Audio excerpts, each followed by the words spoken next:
Hello everyone, welcome back to our YouTube channel AG Educare. Today we are going to talk about a very important topic. Before starting, request all of you to like and subscribe to our YouTube channel AG Educare. So friends, this channel is especially created for students who are preparing for competitive exams like ROA, UP PCS and UP SSC. We provide useful and easy to understand content to help you success in your exam. In today's season, we will study environment as a part of geography. Environment play a very important role in our life. It includes everything around us: air, water, land, plant and animals. Understanding the environment is not only important for exam but also for our daily life. It helps us to protect nature and maintain a healthy balance on earth. So let's begin our learning journey and understand this topic in a simple and interesting way. Thank you.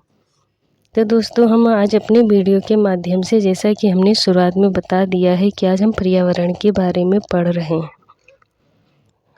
तो video में देर ना करते हुए शुरुआत करते हैं। राष्ट्रीय हरित न्यायाधिकरण यानी नेशनल ग्रीन ट्रिब्यूनल के अध्यक्ष हैं हमारे जस्टिस आदर्श कुमार गोयल। राष्ट्रीय हरित न्यायाधिकरण की स्थापना राष्ट्रीय हरित न्यायाधिकरण अधिनियम 2010 के तहत की गई थी 18 अक्टूबर 2010 को। हरित विकास ग्रीन डेवलपमेंट पुस्तक के लेखक कौन हैं? तो इसके लेखक हमारे हैं WAM एडम्स। आमतौर पर समाचारों में आने वाले रियो+20 सम्मेलन है धारणीय विकास यानी सस्टेनेबल डेवलपमेंट पर संयुक्त राष्ट्र सम्मेलन। रियो+20 धारणीय विकास पर संयुक्त राष्ट्र सम्मेलन का लघु नाम है। ये सम्मेलन जून 2012 में संपन्न हुआ था रियो डी जनेरियो ब्राज़ील में। अब पृथ्वी सम्मेलन +5 आयोजित हुआ था हमारा वर्ष 1997 में। 23 से 27 जून यानी 1997 के मध्य संयुक्त राष्ट्र महासभा ने एक विशेष बैठक का आयोजन किया जो रियो+5 यानी पृथ्वी सम्मेलन +5 के नाम से जाना जाता है। तो ये न्यूयॉर्क में।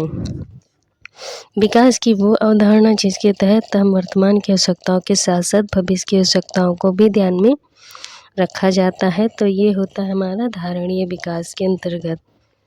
वैज्ञानिकों और अर्थविदों यानी सिविल सेवकों तथा व्यवसायों की एक संस्था है जो मानवता के समक्ष उपस्थित होने वाली वैश्विक चुनौतियों के समाधान हेतु सुझाव देती है। तो वो है हमारा क्लब ऑफ रोम।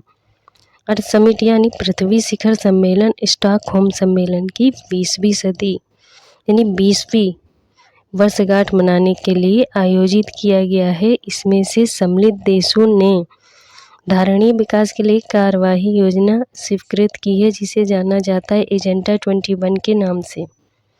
कई प्रत्यारोपित पौधे इसलिए नहीं बढ़ते हैं क्योंकि प्रत्यारोपण के दौरान अधिकांश मूल रोम नष्ट हो जाते हैं। मूल रोम की कोशावृत्ति क्या है? मुक्तियाँ बनी होती है सेलुलोज से। मूल रोम मृदा से चिपके रहते हैं पैक्टिन के कारण। पर्यावरण अपकृत से अभिप्राय है पर्यावरणीय गुणों का पूर्ण रूप से निम्नीकरण यानी मानवीय क्रियाकलापों से विपरीत परिवर्तन लाना यानी पारिस्थितिकीय विभिन्नता के परिणाम स्वरूप पारिस्थितिकीय असंतुलन। फिर देखते हैं पर्यावरण संतुलन के संरक्षण से संबंधित है वन नीति पर्यावरण सुरक्षा अधिनियम यानी 1986 औद्योगिक नीति तथा शिक्षा नीति। फिर आगे बढ़ते हुए देखते हैं दोस्तों हम इसमें जैव विविधता पर अभिसमय एवं जलवायु परिवर्तन पर संयुक्त राष्ट्र ढांचा अभिसमय के लिए वित्तीय क्रियाविधि के रूप में काम करता है। तो वो क्या है? भूमंडलीय पर्यावरण सुविधा यानी GEF। वैश्विक पर्यावरण सुविधा GEF यानी ग्लोबल इन्वायरमेंट फैसिलिटी की स्थापना की गई है रियो अर्थ समिट यानी 1992 के दौरान। UNFCCC के तहत यानी अल्प विकसित देशों को अल्प विकसित देश निधि यानी least developed countries fund LDCF उपलब्ध कराता है जो GEF। फिर आगे बढ़ते हैं, हम देखते हैं फिर विशिष्ट जलवायु परिवर्तन निधि the special climate change fund यानी SCCF की स्थापना की गई है।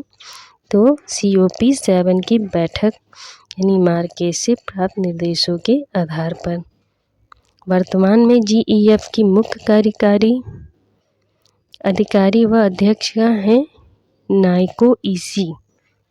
जो आगे फिर हम देखते हैं पालाची माड़ा जो पर्यावरण की अपार क्षति के कारण चर्चा में था, अवस्थित है कहाँ, केरल में। अब पर्यावरण सुरक्षा अधिनियम यानी EPA को अन्य जिस नाम से जाना जाता वो नाम है छाता विधान। वर्ष 1972 में स्टॉकहोम में आयोजित संयुक्त राष्ट्र के प्रथम मानव यानी पर्यावरण सम्मेलन के निर्णयों को कार्यान्वित करने के उद्देश्य से भारत सरकार ने पारित किया है पर्यावरण संरक्षण अधिनियम 1986। जेनेटिक इंजीनियरिंग अनुमोदन समिति का गठन कब किया गया है? तो पर्यावरण संरक्षण अधिनियम की समिति का गठन हमारा 1986 के अधीन। जेनेटिक इंजीनियरिंग अनुमोदन समिति जेनेटिक इंजीनियरिंग अप्रूवल कमेटी का नाम बदल गया है। जो आनुवंशिक इंजीनियरिंग अनुमोदन समिति शब्दों के स्थान पर जहां कहीं वे आते हैं शब्द रखे जाएंगे आनुवंशिक इंजीनियरिंग आकलन समिति।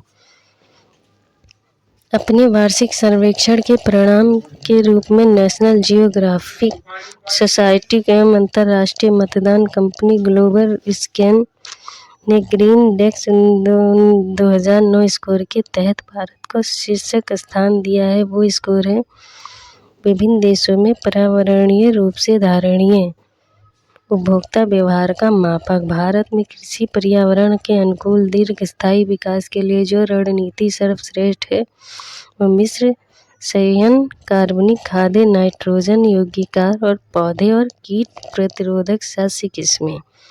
तो दोस्तों कुछ एक दो पॉइंट आगे बचे वो भी हम देख लेते हैं जल्दी से। प्राकृतिक कृषि का अन्वेषक है मसानोबु फुप्का। पर्यावरण संरक्षण के लिए हमारा ग्रीन आर्मी को प्रारंभ किया है ऑस्ट्रेलिया ने। तो दोस्तों आज हमने आपको अपनी वीडियो के माध्यम से टॉपिक 3 हमने पर्यावरण के बारे में पढ़ा दिया है। तो हमारा यहाँ से ये हमारा पर्यावरण सतत विकास का ये चैप्टर समाप्त होता है। आगे हम और भी आपको भूगोल में जानकारी देंगे। अगर आपको वीडियो हमारा पसंद आ रहा है तो कृपया लाइक सब्सक्राइब एंड शेयर कीजिए। धन्यवाद दोस्तों, मिलते हैं नए वीडियो के साथ में। राधे राधे।